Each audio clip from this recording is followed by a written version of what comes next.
Hola, buenas tardes a todos. Espero que estén muy bien en esta tarde. Es para mí un honor hacer parte del CETIC y hoy dar la bienvenida a nuestro primer Instagram Live. Eh, es muy importante para nosotros como centro de investigación. Entonces, vamos a esperar unos minutos a que se conecten más personas y así iniciar.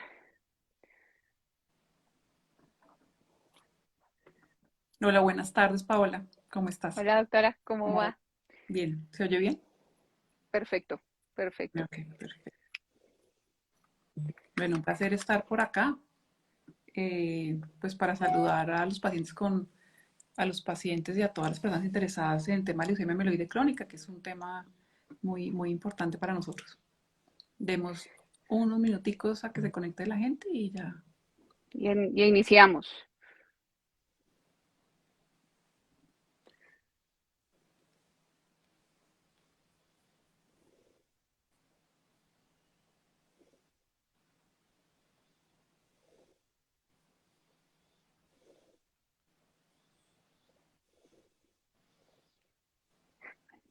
Son las 5. Entonces, los saludo nuevamente a todos los que se acaban de conectar. Buenas tardes. Bienvenidos al Instagram Live del Centro de Tratamiento en Investigación sobre el Cáncer Luis Carlos Sarmiento Angulo. Hoy es un día muy especial porque conmemoramos el Día Mundial de la Leucemia Mieloide Crónica. Este es un tipo de leucemia que en los últimos 20 años ha tenido un avance bastante importante en cuanto a diagnóstico y a tratamiento. Entonces, para esta fecha tan especial, les presento a la doctora Virginia Bello. La doctora Bello es la jefe de la unidad de mieloma, leucemia y linfoma del CETIC y hoy nos va a hablar de esta patología y de algunas novedades. Les recuerdo que pueden dejar sus preguntas en la cajita de comentarios, las haremos al final y siéntanse libres de cualquier pregunta. Ninguna pregunta es boba y estaremos dispuestos a responderlas en cualquier momento. Bienvenida, doctora. Un placer estar acá. Bueno, yo creo que podemos iniciar con esta pregunta que yo creo que es la que tienen todos nuestros pacientes y es ¿por qué se celebra hoy el Día de la Leucemia Mieloide Crónica? Bueno, pues hoy es el día 9 del mes 22. Y la leucemia mieloide crónica es una enfermedad que se caracteriza precisamente porque hay una alteración en los cromosomas, en los genes, en los cromosomas que son los que cargan los genes con toda la información que hace que cada célula sepa hacer lo que tiene que hacer. Entonces hay una unión entre el cromosoma 9 y el 22, por eso el septiembre y el 22, y eso es lo que representa la fecha exactamente. Esto es algo muy importante porque la leucemia mieloide crónica fue la primera enfermedad neoplásica en la historia, digamos, en que se pudo encontrar exactamente cuál es la alteración genética que la produce, se pudo mapear dónde está el problema y se pudo, de acuerdo a eso, diseñar unas moléculas de tratamiento, unas medicinas que actúan directamente contra esa enfermedad, contra esa alteración genética. Entonces, el 922 tiene mucho que ver con eso. Muy bien, doctora. ¿Y cómo puede saber un paciente si sufre de esa enfermedad? ¿Cuál es la clínica? ¿Cómo pueden acercarse a su médico de primera consulta?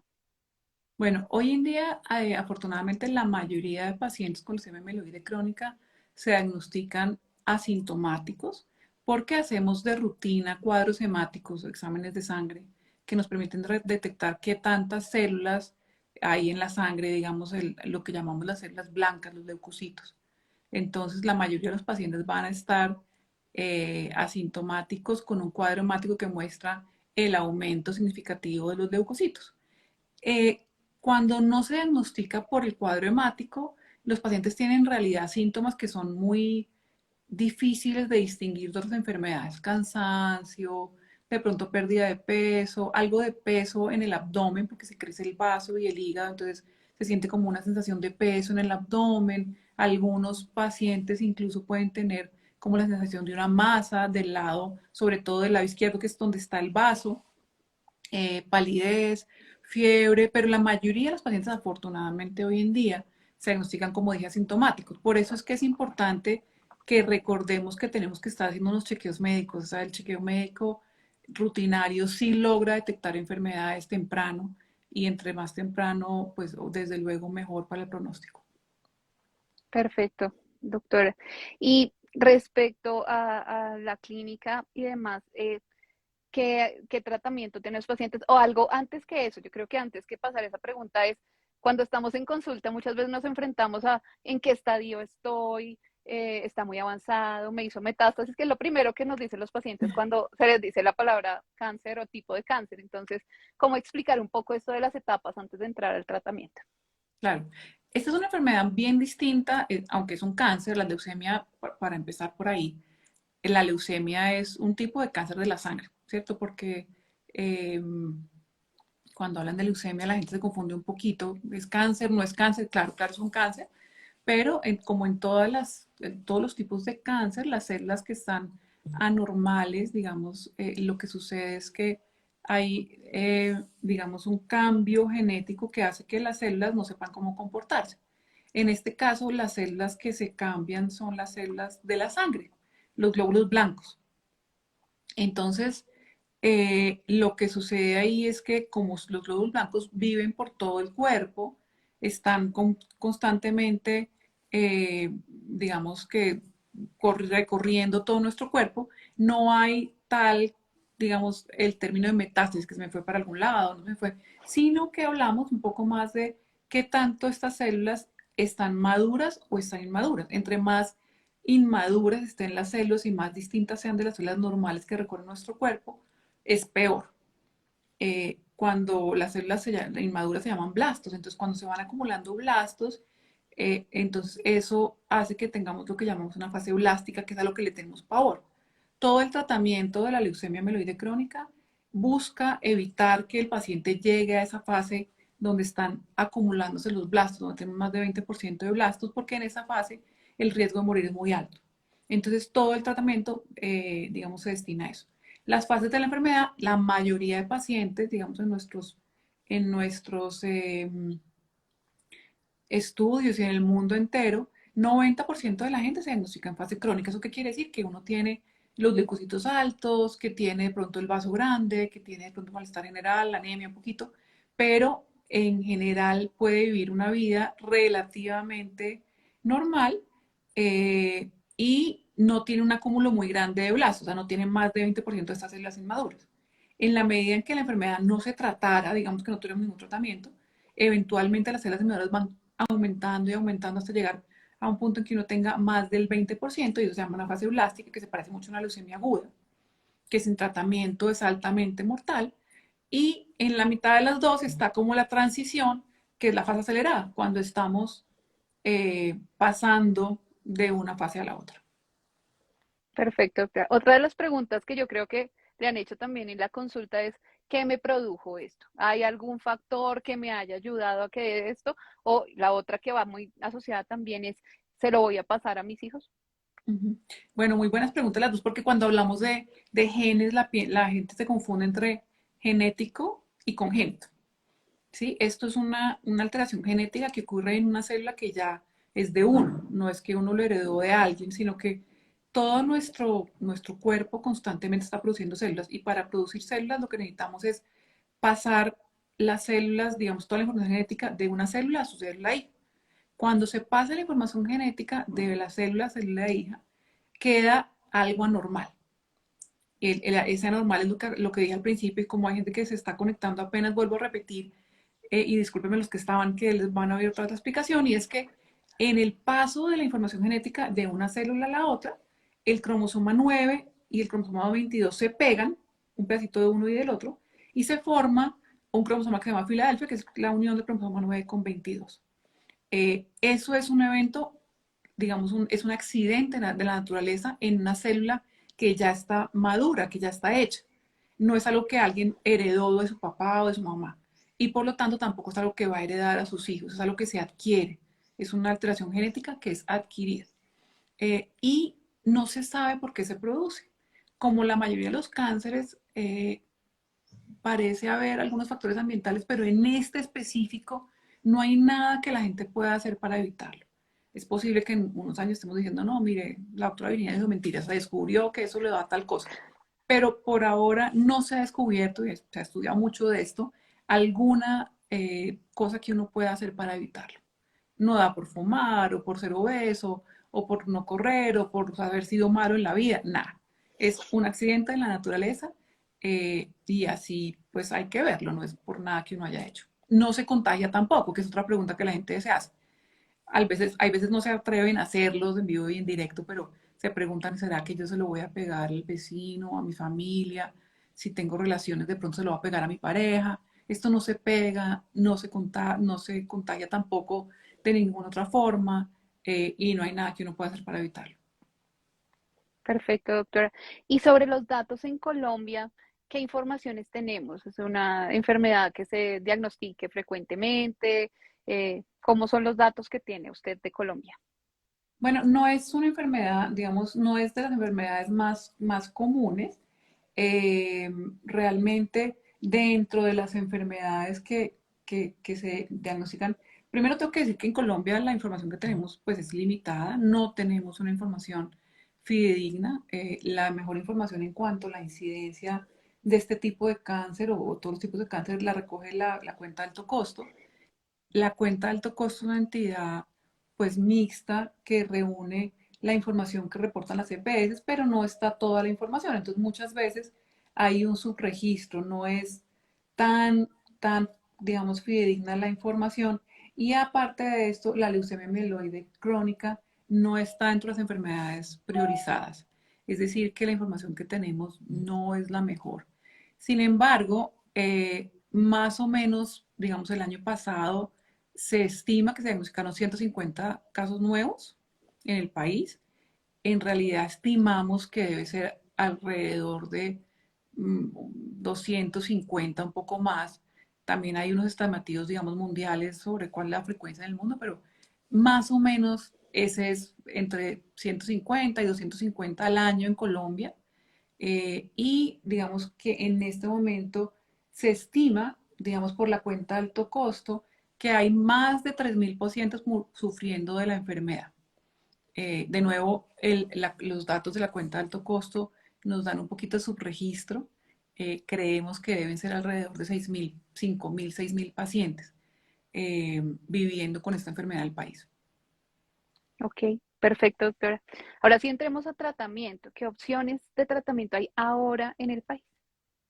Bueno, entonces, como había dicho también, el hecho de haber podido mapear dónde estaba el defecto y encontrar este defecto genético, eh, permitió que los científicos hicieran también como un análisis genético específico de cuál es el error, dónde está el error y cómo podemos enmendarlo. Esta enfermedad, entre otras cosas, es una enfermedad eh, icónica en la historia del cáncer, porque como dije, es la primera enfermedad donde un defecto genético se ligó con una enfermedad, con un tipo de cáncer. Se demostró que causa y efecto, que eso no es tan fácil en cáncer, uno piensa que sería más fácil, pero no en todas las enfermedades hay este causa y efecto. Y una vez se demostró causa y efecto, se demostró que esa pegada del cromosoma 9 con el 22 hace que se quede prendido, yo lo explico para poderlo entender, como un switch. Haz de cuenta que las células de nuestro cuerpo tienen un switch de prendido y apagado para debo reproducirme o no. Entonces, cuando está prendido me reproduzco, cuando está apagado no me reproduzco, más o menos para ponerlo en términos muy sencillos. Esta alteración genética, ¿qué hace? Que el switch se quede pegado en prendido. Voy a proliferar, o sea, voy a producir más hijas, voy a producir más hijas, voy a producir más hijas. Eso es lo que hace la enfermedad. Y se han inventado unas, digamos que le debemos muchísimo a los científicos, estas son las cosas que la gente como que da por sentado, pero después de muchas investigaciones, unos científicos encontraron una forma de apagar el switch. Esas son las medicinas que se llaman inhibidores de tirosina quinasa, tiene un nombre muy complicado. Esa tirosina quinasa básicamente es como un mensaje que se le manda desde afuera de la célula hasta dentro del núcleo, a decirle, venga, produzca más células. Se inventaron una molécula, una medicina muy interesante, que se pega a ese switch y lo apaga. Y frena el mensaje de produzca más células, produzca más células. Y ese tipo de medicinas cambió la historia natural de la enfermedad. Esta es una enfermedad en que los pacientes a 10 años se morían todos. Digamos, un paciente que se diagnosticaba con leucemia crónica a 10 años, todos morían desafortunadamente desde el año 2000.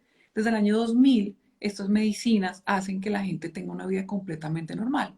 Y me recuerda mucho a mi profesor de farmacología que hablaba de cómo la medicina ideal era una medicina que fuera oral, o sea, que se tomara, que es el caso de estas medicinas, que fuera bien tolerada y que fuera muy efectiva. Estas medicinas cumplen con las tres cosas. Son medicinas bastante bien toleradas, se toman por vía oral y tienen bajitos efectos adversos, son muy potentes. Y logran apagar el switch y hacer que las células empiecen a bajar y que la gente viva una vida completamente normal. Eh, Ustedes pueden estar sentados al lado de una persona que tiene leucemia mieloide crónica y jamás enterarse. La mayoría de sus pacientes viven vidas completamente normales, obviamente, excepto por ir al médico, hacerse exámenes con frecuencia, no tienen ninguna alteración y su calidad de vida es excelente y hoy en día la expectativa de vida es similar a la de la población general. De hecho, en Colombia estábamos revisando los datos del registro de la Sociedad Colombiana de Hematología y Oncología, que tenemos 500 pacientes, 590 pacientes ya registrados, y la expectativa de vida 5 años en nuestros pacientes en Colombia es del 96%. Es decir, que si uno le diagnostican con leucemia mieloide crónica y se toma su medicina, tiene 96% de posibilidades de estar vivo en 5 años con una excelente calidad de vida. Y eso no quiere decir que a los 6 años se va a morir, sino que quiere decir que va a estar bien, seguramente se va a morir de alguna cosa distinta. Entonces, esos medicamentos, hoy en día hay varios tipos en Colombia, tenemos disponible el dasatinib, el nilotinib y el imatinib, que fue el primero que se inventó.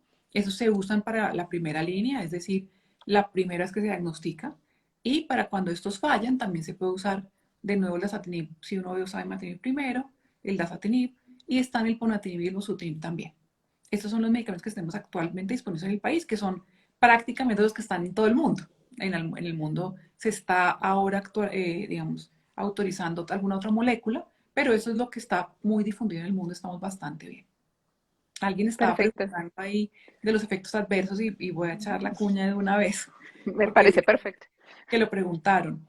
Son, como dije, medicamentos bastante efectivos y bien tolerados, pero cada uno tiene un perfil de toxicidades. Por ejemplo, el imatinib es un medicamento que puede producir, sobre todo al principio, un poco de náuseas, un poquito de hinchazón de los pies y un poquito de malestar gastrointestinal.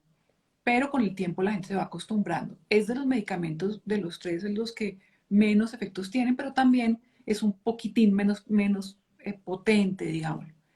El dasatinib y el imatinib, nilotinib, perdón, cada uno tiene unos efectos adversos que son importantes y es el dasatinib puede producir una cosa que se llama derrame pleural, que es líquido en el pulmón, pero eso se produce también en un grupo pequeño de pacientes, alrededor del 10% en toda la historia, o sea que no es una cosa que pase todos los días. De los efectos de tomarlo todos los días, realmente es muy bien tolerado.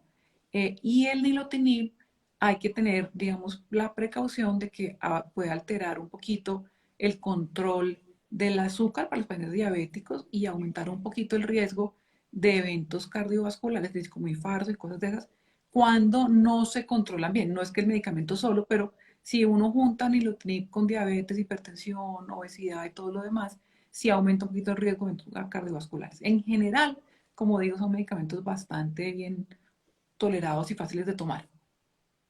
Muy bien, doctora. Hay algunas preguntas que nos han realizado en redes, nos dejaron, doctora, sobre qué otras opciones de tratamiento, aparte de los ITKs, tienen los pacientes.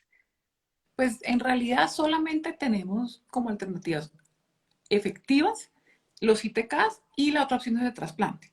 Pero el trasplante pues es un tratamiento que se usa solamente cuando han fallado el ITK. Cuando ya no tenemos opción de usar el ITK porque el paciente ha fallado más de 2 ITKs, porque definitivamente no lo tolera, porque hay pacientes que son los menos, pero hay pacientes que no toleran definitivamente el ITK, que no le pasa a uno y a otro y no tolera.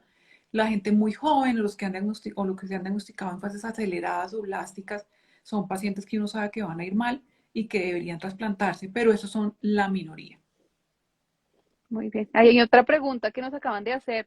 Dice que si le diagnostican el MSC tendrá que recibir tratamiento de por vida. Creo que ese es un tema muy interesante. Este es un tema muy, muy interesante. Hoy en día se está hablando mucho de algo que se llama la remisión libre de tratamiento, de lo cual, digamos, yo afortunadamente, digamos, he tenido la experiencia de hacerlo, y es que bajo condiciones muy, muy bien establecidas, un paciente que toma más de 5 años el ITK, que tiene una respuesta perfecta, que está en un centro de tratamiento donde pueden hacerle sus PCRs, o sea, un centro muy especializado, esto no se puede hacer en cualquier parte, pero si usted le pueden hacer, ha tenido una respuesta excelente, su enfermedad se diagnosticó en fase crónica, se ha tomado sus medicamentos súper juiciosos por 5 años y no lo ha suspendido nunca, nunca falló al tratamiento, y está en un centro donde haya un experto que pueda hacerle una PCR mensual por 6 meses. Una PCR es el examen con que medimos la respuesta, y esa PCR es de excelente calidad y se la pueden dar rápidamente y tienen un programa muy bien establecido, le pueden quitar el medicamento. Yo tengo la experiencia de haber quitado el medicamento eh, con pacientes de leucemia mieloide crónica, hasta el momento 16 pacientes, de los cuales 2 tuvieron que reiniciar la medicación. 2 que tuvieron que reiniciar la medicación. Alguien está diciendo que se paró la transmisión, pero tú estás oyendo bien, sí. Sí, sí, Ah, perfecto. bueno, entonces, sí, entonces esos pacientes, de esos pacientes, 14, como estaba diciendo, están sin tratamiento, algunos ya por más de 3 años. Pero es muy importante que no quiere que el paciente esté curado. Yo tengo, digamos, de todos los pacientes, un paciente que tuvo que reiniciar a los 3 años. Por eso no hablamos de que se curaron, están en remisión libre de tratamiento, y hay pacientes que pasan 3 años en tratamiento y de repente la enfermedad se reactiva. Por eso esto no se puede hacer si uno no tiene un programa muy bien establecido de seguimiento. Pero sí, claro que y es una promesa, no para todos los pacientes, es para pacientes muy bien tratados, que les fue muy bien. Se estima que más o menos 30% de los pacientes, o sea, 3 de cada 10 van a poder suspender y quedar sin medicamentos. Sí. Hay algo muy importante ahorita, sí, en el comentario, doctora, y es sobre la importancia de la adherencia. O sea, creo que es importante mencionarle a nuestros pacientes que hay que ser juiciosos, hay que hacerse las pruebas, los paraclínicos, asistir a los controles como los citamos mensualmente, como sea el protocolo de cada centro, Ujú. porque eso sí tiene implicaciones en el pronóstico. ¿Eso lo podríamos explicar más, ¿no? Claro que sí, súper importante esa pregunta. En la leucemia mieloide crónica es una enfermedad que nos pone un poquito nerviosos porque dependemos del paciente. Esta es una enfermedad donde a los médicos, los pacientes no saben esto, pero los médicos nos ponen nerviosísimos dejar las cosas a ellos. Estamos como acostumbrados a hacer, sobre todo los médicos oncólogos, los hematólogos, nos encanta que yo soy la que decido, yo le pongo la medicina y me aseguro que usted se la pusiera. Esta es una enfermedad donde dependemos del paciente. El paciente tiene que entender que esta enfermedad no se cura con el medicamento, como lo acabo de decir. Depende de tomarse el medicamento. De hecho, hay unos datos muy interesantes también colombianos, aunque esto está demostrado en el mundo entero, pero en Colombia, a mí me parece siempre importante mostrar los datos colombianos, y de nuevo en Colombia, en este registro que tenemos de la ACHO, de casi 600 pacientes, todas las veces, no importa lo que hagamos, cuando cruzamos el régimen digamos, de aseguramiento, o sea, subsidiado contra contributivo, es el factor pronóstico más importante en leucemia mieloide crónica, es decir, lo que más define cómo le va a ir al paciente. ¿Y por qué hace diferencia el subsidiado y el contributivo? Porque los del subsidiado no reciben el medicamento a tiempo. Desafortunadamente es una realidad que tienen barreras de acceso. Entonces, eso nos refuerza una vez más que los pacientes que no se toman el medicamento van peor. Y eso ha sido demostrado muchas veces. Entonces, esto depende de uno. El paciente que estaba preguntando, me diagnosticaron leucemia, me tengo que tomar el medicamento de por vida. Es posible que lo pueda suspender, pero también depende de usted, porque si no se lo toma todos los días, pues nunca va a llegar a ese punto de profundidad. La profundidad de la respuesta se alcanza cuando uno se toma el medicamento todos los días juiciosos. Tiene digamos, una cosa mala, la leucemia mieloide crónica, es que no duele ni pica ni rasca. Entonces yo digo a mis pacientes, claro, usted no le duele ni le pica ni le rasca, entonces usted dice, bueno, pues hoy me voy de fiesta y no me tomé el medicamento, no, que es Navidad, que deje el maquillaje. No, esto, de hecho, le puede faltar el agua, pero no soy teca, porque Totalmente de esa es la acuerdo. única forma que logremos la profundidad de la respuesta. Totalmente. Además que son medicamentos que están incluidos en el plan de beneficios en salud. Otra cosa son los problemas de administrativos. Y sobre lo que decía de las fiestas, Navidad, alcohol, eh, sobre todo eso, ¿cuáles son sus recomendaciones sobre alcohol, embarazo, que me parece otra cosa importante que podemos mencionar aquí, Uh -huh. y medicamentos naturistas homeopáticos? Ok, entonces, bueno, vamos como por partes. En cuanto al alcohol, yo no sé, en Colombia uno formula una aspirina y todos parecemos alcohólicos, lo primero que pregunta todo el mundo es, ¿puedo tomar alcohol? Eh, no, no es que no se pueda tomar alcohol, obviamente no se recomienda tomarse la pastilla de imatinib con una copa de vino.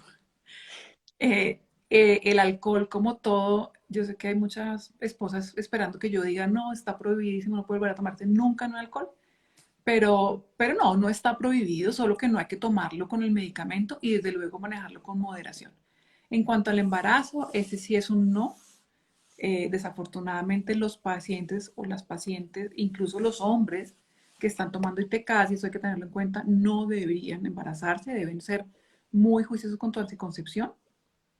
Ese es un tema que hay que discutir. Algunos pacientes muy jóvenes, por eso buscamos quitarles el medicamento lo antes posible con estos mecanismos de hacer descontinuación, desde nuevo, dentro de un programa muy juicioso de cuidado y de monitoría. Y la otra situación que me dijiste, ¿cuál fue?